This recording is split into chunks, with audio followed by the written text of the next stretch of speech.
مامۆستایانی سنووری پارێزگای هەڵەبجەین مەبەست لە کۆبوونەوەبوونەکەمان لێرەدا دەربڕینی ناڕزایەتیە سەبارەت بە و دەستدرێژی و سەبارەت بە و نەعەدالەتی کەوا کراوە براوە بۆ موچە و بۆ قوتی ئێمە و غێری ئێمە و تێگڕای فەرمانبەران بە کۆی دەنگی زۆرینەی مامۆستایانی ئەو قوتابخانانەی کەوا ناڕازین ئەمڕۆ بەرواری 23/5/2020 کۆبوونەوەیەکمان کردو و بە ڕای هەمووان بە کۆدەنگی هەمووان گەشتوونەتە ئەم بەیاننامەی کە ئێستا بۆتانی خوێنمەوە بە ناوی خوای گەورە.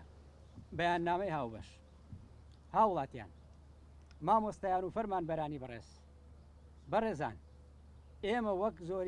ئێمە وەک نوێنەری زۆرینەی مامۆستایانی ئەو خوێندنگە و قوتابخانانەی کە لە سنووری پارێزگای هەڵەبجە بایکۆتیان تێدا ڕاگەیاندراوە ڕای دەگەیەنین کە لە پێناو گەیشتن بە مافەکانمان سوورین لەسەر هەڵوێست و داواکاریەکانی پێشومان و بەردەوامین لە ڕادەست نەکردنی پرسیارەکان بە ئیدارەی خوێندنگەکەمان و بایکۆتکردنی هۆڵەکانی تاقیکردنەوەکانی کۆتایی وەرزی دووەم تا جێبەجێکردنی داواکاریەکانمان کە بریتین لە 1.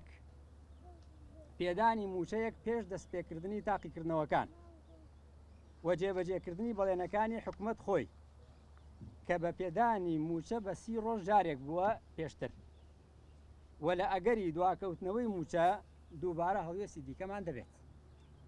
2. ڕەتکردنەوەی هەر جۆرە دەستکاریکردنێکی موچە و دەرماڵەی مامۆستایان و بڕیاردان بە دەستپێکردنەوەی پلەبەرزکردنەوە.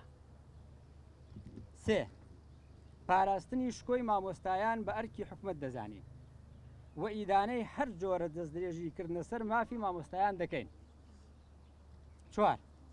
دەست بەجێ داوای ئازادکردنی هاوپیشەکانمان لە شاری دۆهۆک و قەرەبووکردنەوەی مافەدارایی و معنەویەکانیان دەکەین.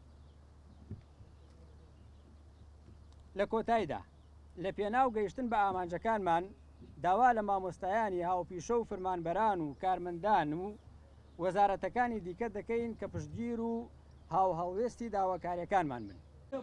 بە زمانی سەریح و واضح لەم هەڵەبجەیە لە ماوەی 4 بۆ 6 ساڵی ڕابردووە